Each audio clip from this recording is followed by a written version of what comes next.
Shut up. If you can't listen to what I say, get out. A cup hastily thrown hits the wall, shattering into pieces. Dad has always been like this. He'd yell almost daily, saying he's the head honcho around here and anyone who opposes him should leave. The Johnson family has blue-blooded roots, and I've heard that since my great-grandfather's generation, all the boys were groomed to become bankers. For Dad, that prestigious lineage is a point of pride. As the eldest son of such a family, I was an average Joe in both academics and sports, far from the shining star. Constantly butting heads with Dad's beliefs surely didn't make me his favorite. He'd call me a fool, a disappointment, and the black sheep of the family. But no matter what he said, my beliefs never wavered. Dad's adamant belief was my son will definitely enroll in the prestigious local university and graduate from its affiliate school, starting from kindergarten. No other path is acceptable. I'm sure the university is indeed prestigious, having produced many renowned individuals.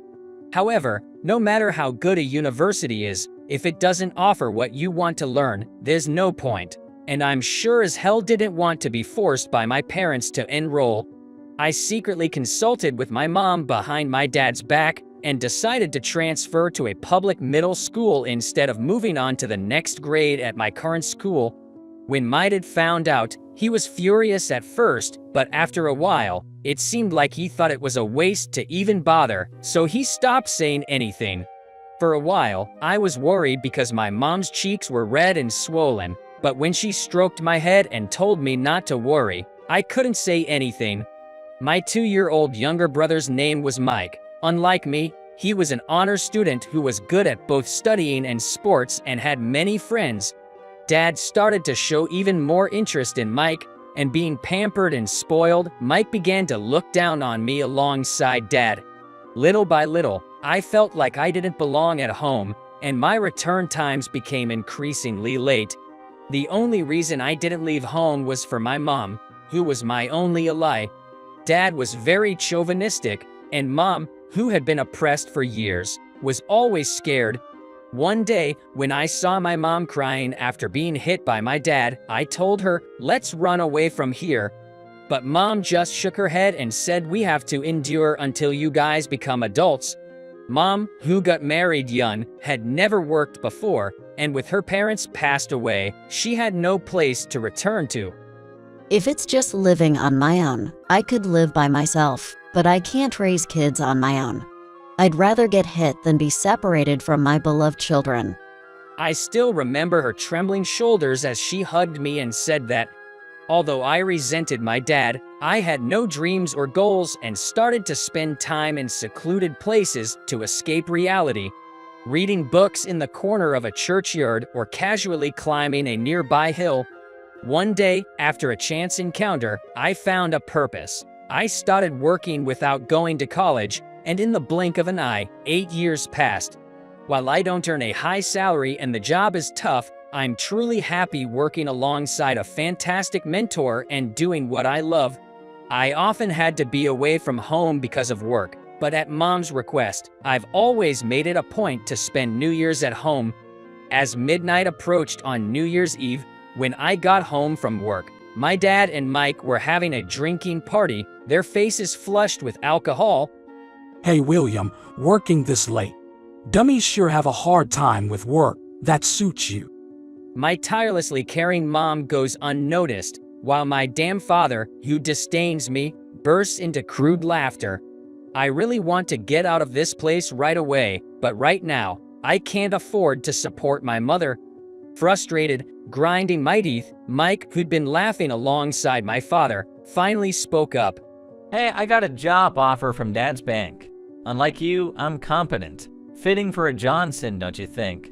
Drunk on liquor he's not used to, he's slurring, and yet he manages to be so snide. Same bank as Dad, huh? I feel sorry for the people working there with these jerks.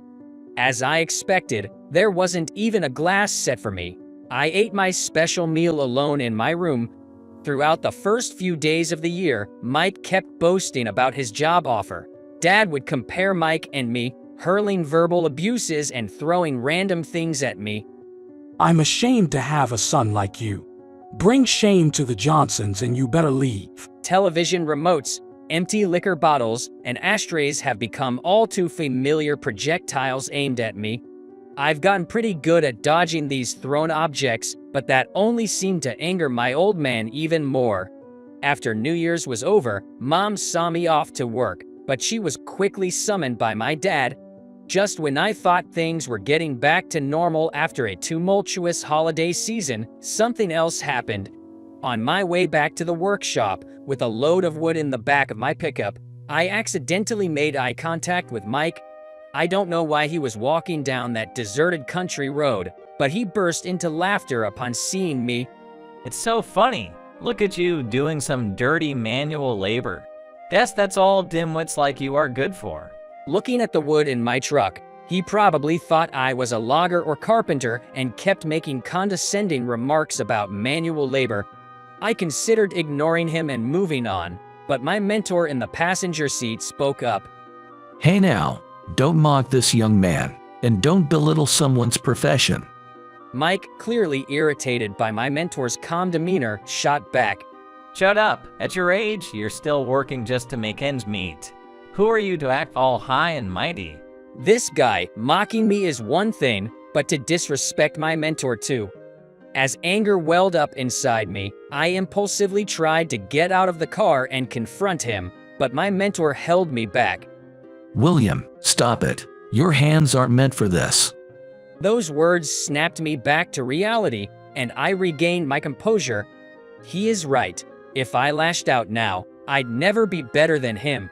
Still huffing, Mike glared at us. I simply told him, "You're gonna regret this," and pressed the gas pedal. "What's the big idea, leaving like that?" he shouted, and then I heard a loud thud. Wondering what he had thrown this time, I saw a dented empty plastic bottle rolling in the back of the truck. Well, no use getting upset over it now. Time to move on. It did irk me when he insulted my mentor, but punching him would only soil my hands and wouldn't make him reflect on his actions. He might only regret it when his self-worth as a successful son is challenged. I had no idea then that such a moment would indeed come. A bit later, my mentor and I went to deliver some goods to a luxury hotel. The hotel owner asked to carry the boxes to a particular room. I walked down the hallway holding one. Just as I thought I'd turn the corner and reach the room where my mentor was waiting, I heard a familiar, demeaning laughter. I turned around, frowning heavily at the bad feeling, and sure enough, there was my father and Mike, pointing and laughing at me. I figured they were probably there for some sort of celebration for Mike, but my mother was nowhere in sight. What are you doing here, carrying boxes? This isn't a shelter for the homeless. Did you know that? Homeless? How could he say that, even to his own son? Sure, I'm in my work clothes, but still. It's work. Just delivering these as requested. Getting all worked up for nothing is something I've learned from experience. I wanted to get out of this situation as quickly as possible, so I decided to get by with minimal conversation. It sounds so funny.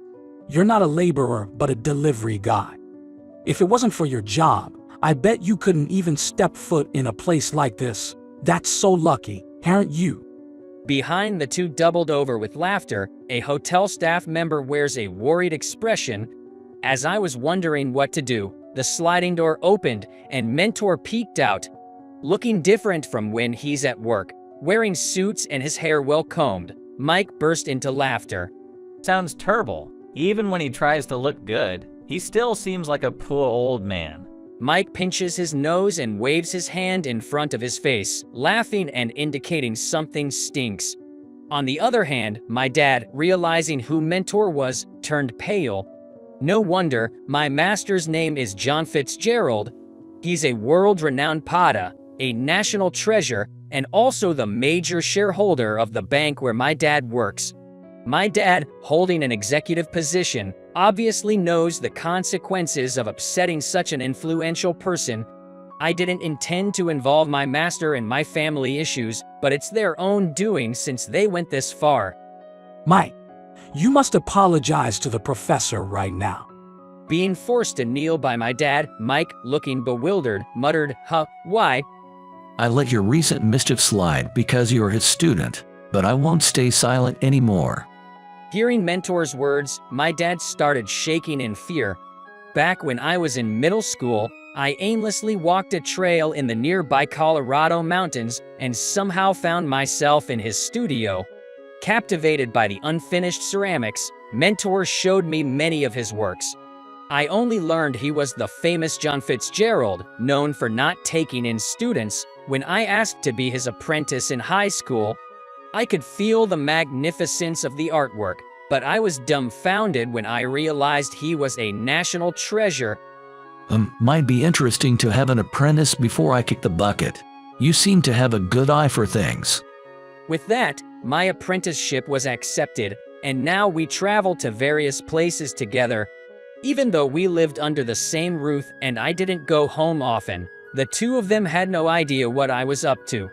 Well, I never told them, but they never asked, and I didn't see the need to enlighten them either. My dad and Mike, pale-faced and apologizing deeply, listened as the mentor said, "You'll hear good news soon," before he left the hotel.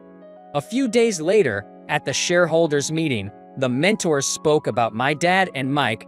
Mike's offer was rescinded due to the shareholders' concerns about him insulting a national treasure, even if unknowingly.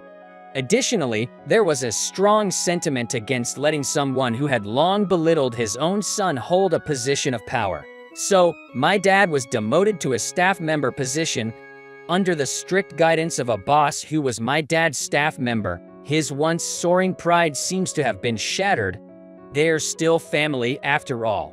While I don't feel the slightest bit sad about their predicament, I am glad our relatives working at the same bank were not affected. William, fancy a break? While I was adding wood to the kiln, Mom brought me some tea and snacks. Thanks to the mentor's arrangement, she started helping out in the workshop and moved out of that house. She now lives in an apartment nearby with me. For the first time, my mother earned her own salary. She's been buying clothes and cosmetics, things she used to ask my father's permission for. It seems she's gained confidence. Seeing her so much happier than before, I smile naturally. All alone in that house, my mom persevered for the sake of her kids. She was worried about Mike until the very end. But, influenced too much by my dad, Mike no longer heeded her words. Even if my dad and Mike change in the future, it's doubtful that Mom and I will ever go back. Now, as for my life as a pata, I've finally started to shape the things I want to create. Thanks to my mentor's connections, I've been getting opportunities to showcase my work at reviews and exhibitions. My name is gradually getting recognized in the industry, and there have been visitors who have taken a liking to my creations. It's rare to get direct feedback, so hearing about people's tastes and their perspectives on beauty is enlightening. The value of a piece is determined by its viewer, but a creator has their own ideals too. I want to create something even more beautiful, something that resonates deeply with people. That pursuit is the essence of my life as a pata.